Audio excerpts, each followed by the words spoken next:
영혼을 성장시키는 책 소개방 영성 책방입니다. 오늘은 톰 라이트의 바울평전 제2편입니다. 제2부 왕의 사자, 제5장 키프로스와 갈라디아로 그리고 갈라디아로 그리고 갈라디아에서 바울은 늘 쉼 없이 거의 혹독하다 싶을 정도로 돌아다녔다. 산맥을 넘고 강을 건너고 에베소나 고린도처럼 낯선 이국 땅에 머물렀다. 로마의 훌륭한 도로망을 활용했고 지중해와 에게해를 배로 건너고 모든 좋은 기회를 활용했다. 무엇이 그를 움직였을까? 왜 그것이 그를 움직이는 요인이 되었을까? 초기 그리스도인들은 죽어서 천국 가는 것보다 하나님 나라에 더 큰 관심을 가지고 있었다. 이미 이루어지고 있었고 종국에는 하늘에서와 같이 땅에서도 완전히 이루어질 그 나라에 훨씬 더 관심이 있었다. 하나님 나라는 예수의 삶에서 벌어진 사건들을 통해 이미 시작되었다. 이 사실을 확실히 받아들이지 않으면 바울의 선교 활동 내면에 자리한 역동성을 결코 이해할 수 없다. 이는 예수가 이스라엘의 메시아라는 생각과 밀접하게 연결되어 있었다. 바울은 새 세상, 새 주인에게 충성하는 새 공동체를 선언하고 한 분 하나님이 언약의 신실하심을 마침내 세상에 드러내셨다고 내내 주장했다. 이스라엘의 하나님이 늘 세우려 했던 그 나라, 바로 그 나라를 힘주어 선포했다. 바울은 나사렛 예수가 십자가에 달려 죽음으로 어둠의 권세를 이기셨다고 믿었다. 자기들을 노예로 삼은 우상에게서 돌이켜 살아계신 하나님을 예배하고 섬기라고 선포했다. 주후 47년, 48년경에 이루어진 바울의 첫 선교 여행, 즉 키프로스로 갔다가 터키 남부 중심부로 들어간 뒤 다시 되돌아왔던 여행의 목적은 무엇이었을까? 그것은 복음의 능력이었다. 복음은 매일의 삶의 패턴을 이전의 것과 전혀 다른 모습으로 바꾸어 놓는다. 예수의 복음을 믿는 자는 당시 가장 막강한 신인 로마 황제에 대한 숭배를 포기할 수 있었다. 바울은 로마 황제가 세운 도시들을 다니면서 큐리오스 예수스 크리스토스, 즉 메시아 예수가 주이시다라는 고백을 하게 만들었다. 로마의 황제가 이제 더 이상 주가 아니라는 것이다. 누가는 사도행전 13장, 14장에서 바울의 1차 선교 여행을 이야기한다. 바울이 안디옥에서 가장 가까운 항구 셀루키아에서 배를 타고 키프로스로 갈 때 그곳 출신인 바나바가 일행을 이끌었다. 바나바의 조카인 마가 요한도 일행에 합류했다. 키프로스에는 바나바의 친족이 있었고 유대인의 회당도 있었다. 바울의 복음은 이스라엘이 오랫동안 기다려온 메시아를 선포하는 것이었기에 회당은 그런 메시지를 전하기에 적합한 출발점이었다. 사도행전 13장 뒷부분에 바울이 비시디아 안디옥의 회당에서 길게 전한 메시지는 바울이 이 회당 저 회당에서 말하던 것을 요약한 것이라고 볼 수 있다. 키프로스의 도 바보 즉 파포스에는 로마 총독 서기오 바울 세르기우스 파울루스가 있었다. 이곳에서 바울은 마술사 바 예수가 전도를 방해하자 예수 이름으로 눈을 멀게 했고 이 사건을 통해 총독은 예수를 믿게 된다. 이때부터 사울은 바울이라는 이름으로 바뀌어 기록된다. 바울 일행은 바보를 떠나 오늘 터키의 중남부인 밤빌야의 버가항에 내린다. 여기서 마가 요한은 일행과 헤어져 예루살렘으로 돌아갔고 바울은 요한에 대해서 좋지 않은 감정을 가지게 된다. 바울은 비시디아 안디옥에 들어갔다. 새 로마로 알려진 비시디아 안디옥은 갈라디아 지방에 있던 도시로 로마의 퇴역 군인들이 살던 곳이다.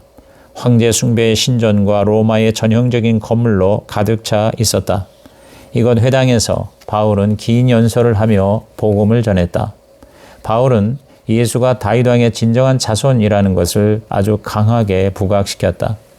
다윗에게 주신 약속이 예수의 부활로 성취되었다는 것이다. 이 핵심 메시지를 위해서 구약의 중요한 본문들을 인용했다. 바울은 새로운 일이 일어나고 있는데 그것을 놓치지 말라고 경고하며 말씀을 마쳤다. 바울은 오랜 세월에 걸쳐 진행되어 온 하나님의 계획이 이루어졌음을 선포했다.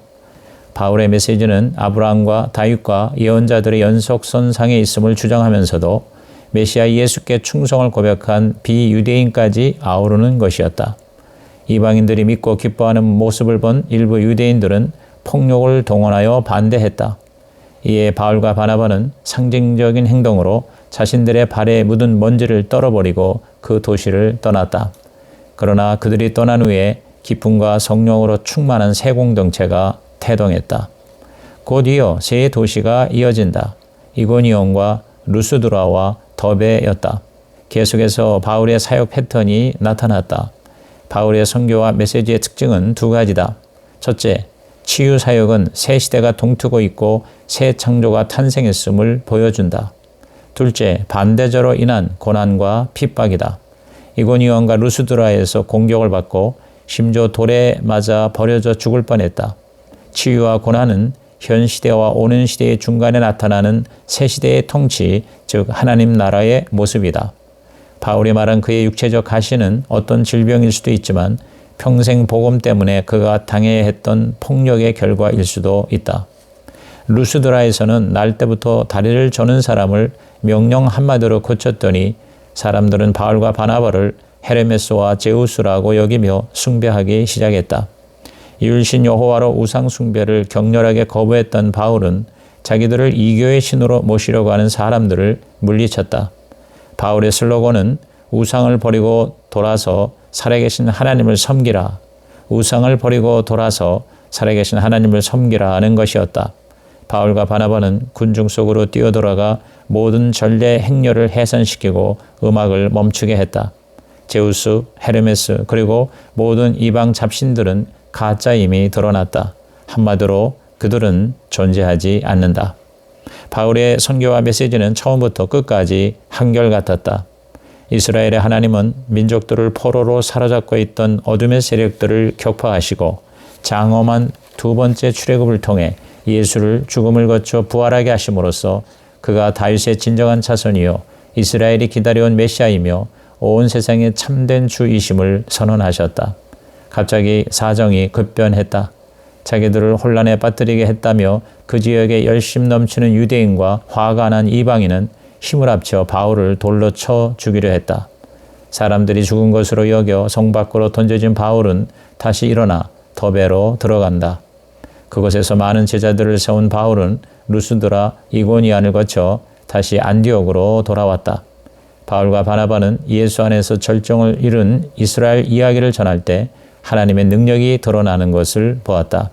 아울러 그들이 겪은 고난 역시 하나님의 새 시대가 탄생하도록 하는 능력의 한 방편임을 발견했다. 바울의 메시지의 핵심과 그의 삶의 중심은 철저한 메시아 종말론의 자리를 잡았다. 사람들이 오랫동안 기다려온 하나님의 새 날이 왔다는 것이다. 부활을 통해 다윗의 참된 자손으로 선포된 예수가 하나님이 아브라함에게 알려주셨고 시편을 통해 온 세상에 확장하셨던 목적을 이루셨다고 하는 메시아 사상이다. 시리아 안디옥으로 돌아가는 바울과 바나바는 자신들이 목격했던 새로운 현실이 그리스도인 중에서도 첨예한 논쟁을 일으키는 초점이 될 것을 예측할 수가 없었을 것이다. 심지어 바울과 바나바도 그 논쟁이 가열되면서 서로 반대편에 서게 되리라는 것은 더더구나 알 수 없었을 것이다. 6장 안디옥과 예루살렘, 안디옥에서 예루살렘으로, 안디옥에서 예루살렘으로. 당시 로마 당국은 평화와 안전을 추구했다. 그 안에 사는 유대인 공동체는 이방신들을 섬기는 의무를 특별히 면제받은 것을 소중히 여기며 안정을 유지하기를 원했다. 그런데 바울이 느닷없이 이스라엘의 성경이 약속한 바가 예수 사건을 통해 완성되었다고 선포하자 필연적인 저항이 일어나게 된 것이다. 바울의 메시지는 유대인이 비유대인과 형제로 살아갈 것을 거부하면서 늘 지켜왔던 금기의 도전장을 내민 것이었다.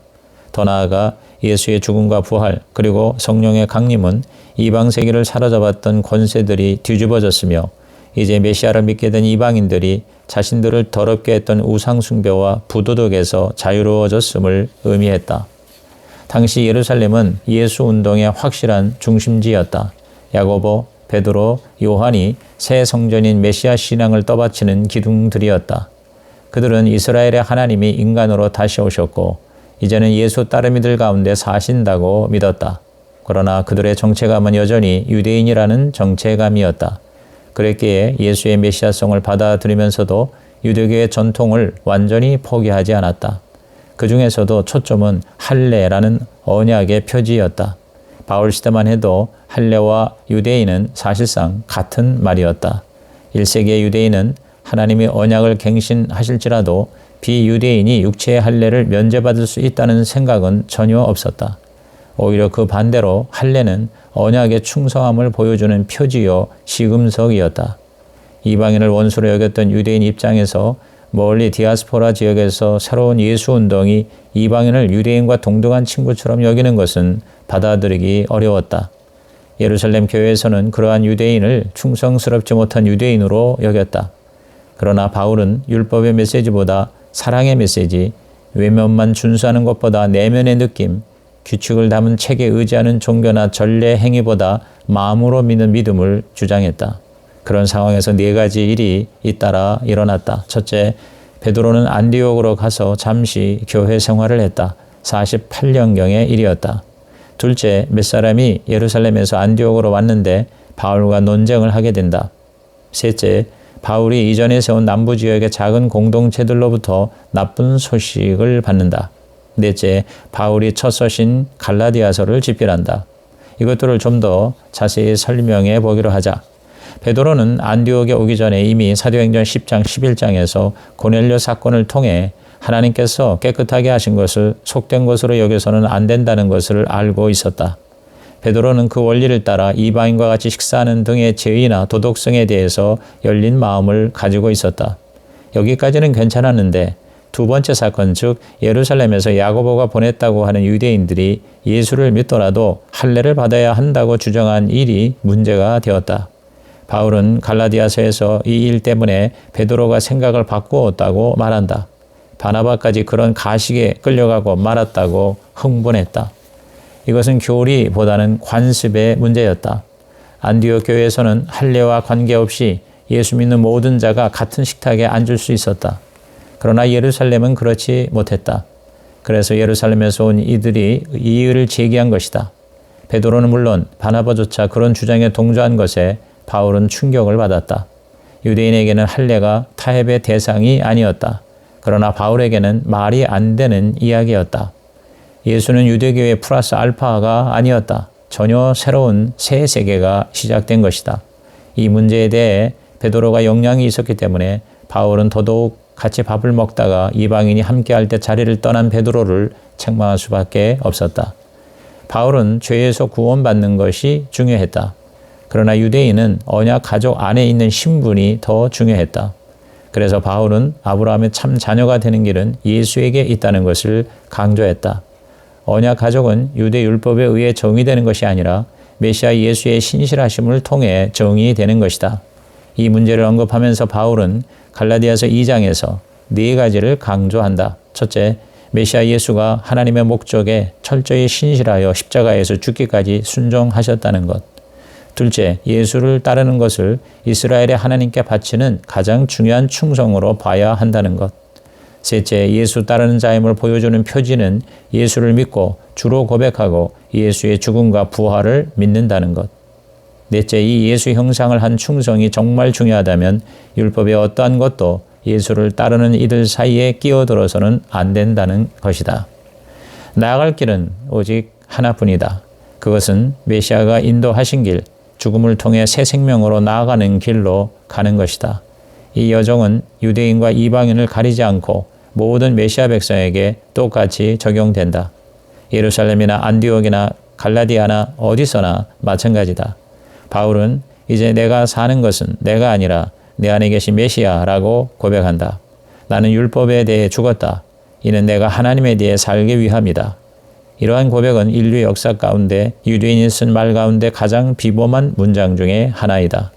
바울에게는 토라가 하나님의 백성을 정의하기에 영구히 충분하다면 십자가에 못 박이신 메시아는 필요 없는 셈이다. 모세는 약속의 땅이라는 유산을 가리켰지만 정작 그 자신은 이스라엘을 거기로 데려가지 못했다. 갈라디아서는 온통 하나님이 약속하신 궁극의 유산을 이야기한다. 바울은 이 유산의 상속인을 토라가 아닌 메시아만이 정의하실 수 있다고 역설했다. 바울은 이 같은 새 언약을 예루살렘에서 온 유대일 뿐만 아니라 동일한 생각을 가지고 갈라디아에서 온 사람들의 주장을 듣고 갈라디아의 그리스도인들에게도 설파한 것이다. 당시 로마의 식민지 하에서 유대인은 황제 숭배를 면제받았다. 유대인의 정체성은 할례와 안식일 같은 율법에 충성하는 삶으로 모든 사람들이 다 알고 있었다. 반면에 이방인 중에서 그리스도인이 된 사람들은 같은 메시아 백성이 되었으면서도 할례나 안식일 준수와 같은 율법도 지키지 않으니 유대인과 이방인 양측으로부터 공격을 받을 상황이었다. 그런 것을 우려한 유대인 그리스도인들이 이방인이 예수 믿을 때 율법 준수를 강요할 만할 수도 있었을 것이다.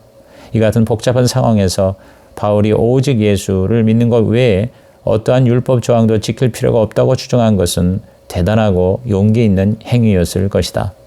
무엇보다 바울은 모든 것의 핵심, 즉 예수 자신과 그의 죽음과 부활의 의미, 그리고 예수를 통해 새 세계, 새 창조가 이미 시작되었다는 사실을 이해하지 못한 것처럼 보인다는 데에 충격을 받았을 것이다. 바울이 전한 메시아 메시지는 하나님의 언약에 갑자기 새로 덧붙인 것이 아니다. 바울은 고대 유대인의 믿음, 곧 세계에 사는 슬픔과 치욕과 유배와 죽음으로 점철된 이 시대와 만물이 바로잡힐 오는 세대라는 두 시대로 나뉜다는 믿음을 강조한다. 새 시대는 이 시대가 아직 굴러가고 있는데 느닷없이 역사 무대에 등장했다. 예수의 오심으로 이 시대의 힘이 부서지고 새 세계가 시작할 수가 있게 된 것이다.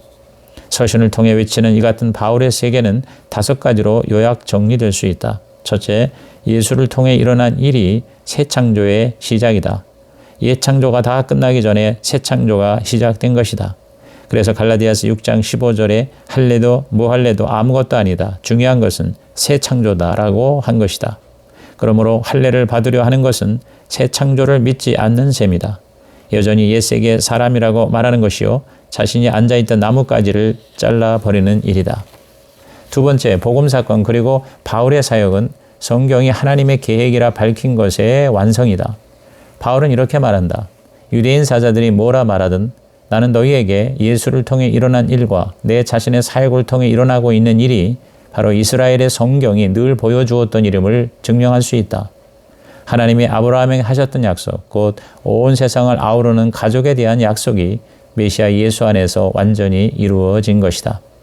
셋째, 이 모든 것이 모세가 제기했던 문제를 훌륭하게 해결했다.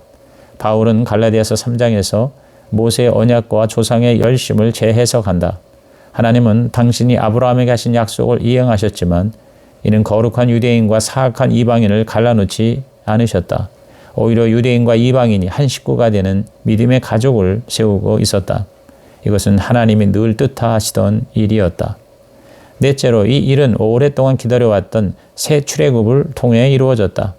바울은 갈라디아서 4장에서 출애굽, 시내산 언약, 성막과 가나안 입성 등을 통한 아브라함 자손이 받을 유산을 언급하면서 갈라디아 사람들에게 할례를 받는 것이 마치 광야에서 애굽으로 가려고 했던 옛 이스라엘과 같은 위험한 행동임을 지적했다. 하나님은 이제 다니엘 가족을 창조하셨는데 그 특징은 믿음, 즉 피스타스이다. 하나님은 아브라함에게 유대인 가족 하나와 비유대인 가족 하나라는 두 가족을 약속하지 않으셨다.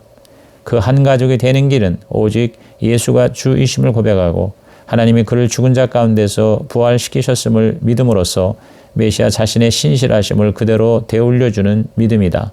이것이 바로 바울의 그 유명한 이신칭의 교리인 것이다. 바울은 갈라디아 사람들에게 그들이 새 출애굽 백성이요 하나님의 참된 자녀이므로 하나님이 자기 아들의 영을 그들 마음에 보내셔서 아버지라 부르게 하셨다고 주장한다. 이것을 거부하고 옛세계로 다시 끌고 가려는 자는 누구든지 버림을 받을 것이다. 다른 복음은 있을 수 없다. 중요한 것은 메시아 안에서의 새 창조, 새 피조물이다. 예수운동의 초기 지도자들은 통일, 즉 일치를 중요하게 생각했다. 지도자들은 외부에서 다가오는 여러 압력에 시달렸기 때문에 하나로 뭉쳐야 했다. 바울과 바나바는 48년 말에서 49년 초에 예루살렘 공의회에 참석했다. 유대인들은 과거의 열성적인 박해자가 이제 예수의 옹호자가 된 것에 의심의 눈초리를 보내고 있었다. 토론 끝에 다행스럽게도 베드로와 야고보는 이방인이 오직 은혜를 믿음으로만 구원을 받고 율법의 무거운 짐을 지우지 않는 것으로 다만 우상과 음행과 같은 부도덕만 피하면 다 메시아 백성이 될 수 있도록 하자는 결론을 내리게 된다.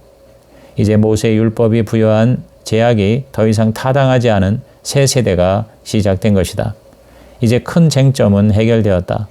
온 교회가 우리 이방인 형제 자매에게 보내는 서신에 모든 이가 동의했다. 이 서신은 이미 할례받지 않은 신자도 가족의 일부임을 강조했다. 이 서신은 안디옥, 시리아, 길리기아로 보내졌다. 바울이 아닌 바울 안에 계신 그리스도의 승리였다. 바울은 온갖 문제, 논란이 된 충성, 그리고 외부에서 다가오는 위협에 노출된 작은 그리스도 공동체들이 살아남을 뿐 아니라 흥황하게 하려고 최선을 다했다. 그가 한 일은 무엇이었는가? 다음에 일어난 일들이 이 질문에 대해서 집중하게 한다. 7장 유럽으로, 안디옥에서 아테네로, 안디옥에서 아테네로. 유대인과 이방인의 화해를 가르친 바울은 그 자신은 바나바와 사이가 틀어지고 말았다. 그 쟁점은 바나바의 조카 마가 요한 때문이었다. 마가 요한은 마가복음의 기록자와 동일인이다. 마가는 지난 선교 여행 때 터키 남부에 상륙하자마자 일행을 버리고 떠났었다. 마가는 베드로의 친척이기도 했다는 사실이 어쩌면 베드로가 안디옥에서 취했던 노선과 같은 입장을 취했는지도 모른다. 결국 바나바와 마가는 바울과 헤어졌다. 나중에 마가는 바울이 에베소 감옥에 있을 때 다시 등장하여 바울의 귀한 동역자로 회복된다. 바울은 이제 바나바와 헤어지고 실라를 동행자로 선택한다. 실라는 로마 시민이었고 예루살렘 교회에서 신뢰받는 지체였다. 이번 여행은 49년 말에서 51년 초까지 안디옥에서 고린도까지 이어졌다. 루스드라에서 디모데가 합류하여 세 사람이 계속 나아갔다. 이들은 흑해 위쪽인 비두니아로 가려 했으나 성령에 의해 허락받지 못했다. 누가는 사도행전에서 단 2구절로 기록했지만 이들이 안디옥에서 서북 해안 무시아까지 간 길은 500km가 넘는 거리였다. 이 여행은 바울의 사역에서 유일하게 냉정을 잃은 기간이었고 그만큼 아픈 교훈을 얻은 기회였다. 바울에게 희망은 디모데였다. 디모데는 바울이 히랍의 신으로 오해받았던 루스드라 출신이었다. 이때 바울은 30대 후반 혹은 40대 초반이었다. 디모데는 10대 후반 혹은 20대 초반이었을 것이다. 디모데는 예수 믿는 유대인 어머니와 그리스인 아버지 사이에서 태어났기에 그 지역에 있는 유대인을 생각해서 할례를 받았다. 할례의 무용성을 주장했던 바울에게는 의외의 행동이었다. 그러나 고린도전서 9장에서 바울이 말한 것을 들으면 이해가 가능하다. 나는 유대인을 얻기 위하여 유대인처럼 되었습니다. 나는 율법 아래 있지 않지만 율법 아래 있는 사람을 얻기 위하여 율법 아래 있는 사람들에게는 그들처럼 되었습니다. 바울은 진짜 유대인이었지만 가장 중요한 것은 복음 자체였다. 드로아로 가는 바울 일행에 네 번째 동행자가 생겼으니 사도행전의 기록자인 누가이다. 이때부터 화자가 그들에서 우리로 바뀐다. 사도행전 16장 10절. 드로아에서 바울은 마케도니아인의 환상을 보고 아시아가 아닌 유럽 쪽으로 선교의 방향을 수정한다. 그래서 도달한 곳이 빌립보이다. 알렉산더 대왕의 아버지 이름을 따서 지은 빌립보는 안토니우스와 옥타비아누스에 의해 확장된 로마 식민지가 되었다. 빌립보의 유적은 지금도 비교적 잘 보존되어 있는데 서쪽의 로마에서 동쪽의 비잔티움까지 이어지는 에그나티아 가도로 유명하다. 빌립보가 앞서 바울이 선교하던 도시들과 다른 점은 회당이 없다는 것이다. 그러나 그 도시에는 프로스케 즉 기도처가 있었다. 이곳에는 소수 유대인과 하나님을 경외하는 자들이 모이곤 했다. 바울 일행이 이곳에서 만나 회심시킨 사람이 두아드르에서 온 자색 옷감 장수 루디아라는 여성 사업가이다. 사도행전은 주께서 그의 마음을 열어 바울의 말에 집중하게 하셨다고 말한다. 루디아는 집안 사람 전부와 함께 세례를 받고 바울 일행을 자신의 집에 머물게 했다. 얼마 후 점치는 영에 사로잡힌 소녀가 계속 바울 일행을 따라다니며 방해를 하자 바울은 구브로에서 마술사에게 한 것처럼 소녀에게 들러붙은 영을 떠나게 했다. 그러자 소녀의 주인들은 돈벌이를 더 이상 할 수 없게 되자 바울과 실라를 붙잡아 매질하고 옥에 가두었다. 이는 바울이 처음으로 옥고를 치르게 된 사건이다. 당시 감옥은 쥐와 해충이 우글거리는 지하 구멍이었다. 바울과 실라는 한밤중에 기도하고 찬송하고 있었다. 그런데 지진이 나면서 옥문이 열렸고 사슬이 풀렸다. 당황한 간수는 자기를 하려고 했고 바울은 그를 건져주었다. 죄수가 간수를 구원한 것이다. 주 예수를 믿으라. 그리하면 너와 내 집이 구원을 받으리라. 사도행전 16장 31절의 유명한 말씀이 여기에서 나온다. 간수는 바울과 실라의 상처를 물로 씻어주었고 바울은 그 물로 간수와 가족에게 세례를 베풀었다. 비극이 될 뻔했던 사건이 이제 온 가족이 함께 식사하는 축하 연호로 바뀌었다. 다음 날 사건을 알게 된 당국은 바울 일행을 풀어주며 성을 떠나라고 했다. 바울은 자신이 로마 시민임을 외치며 불법 감금을 주장했다. 당시 로마 시민이 재판도 받지 않고 매를 맞고 옥에 갇히는 일은 천지가 뒤집힐 사건이었다. 관리들의 공식 사과를 받은 바울 일행은 느긋하게 빌립보를 떠나 데살로니가로 향하게 된다. 마케도니아 지역의 수도였던 데살로니가는 번영의 항구였다. 빌립보와 달리 이곳에는 회당이 있었다. 그래서 바울은 새 안식일에 회당에서 강론했다. 그의 메시지는 두 가지로 요약된다. 첫째, 성경은 이스라엘의 메시아가 당할 고난과 죽음과 부활을 일러준다. 둘째, 예수가 바로 그 메시아였으며 지금도 그 메시아이다. 유대인과 이방인 중에 적지 않게 이 메시지를 받아들였다. 바울은 얼마 후 데살로니가에 보낸 첫 서신에서 이 신생교회가 우상을 버리고 살아계신 참 하나님을 섬기고 있다는 말을 했다. 그들 중에 하나인 야손이 바울과 실라를 환대했다가 폭도들에게 잡혔다. 죄목은 세상을 뒤엎는 사람을 집에 데리고 있었다는 것이다. 종교적 이슈가 정치적인 선동으로 고발된 것이다. 진짜 유대인이 되지 않고 로마의 신을 숭배하지 않은 것이 법을 위반한 것이라는 거다. 우상을 숭배하지 않고 이스라엘의 하나님을 예배할 수 있게 허락받은 이는 진짜 유대인 분이기 때문이다. 야손과 그의 친구는 보석금을 내고 풀려났다.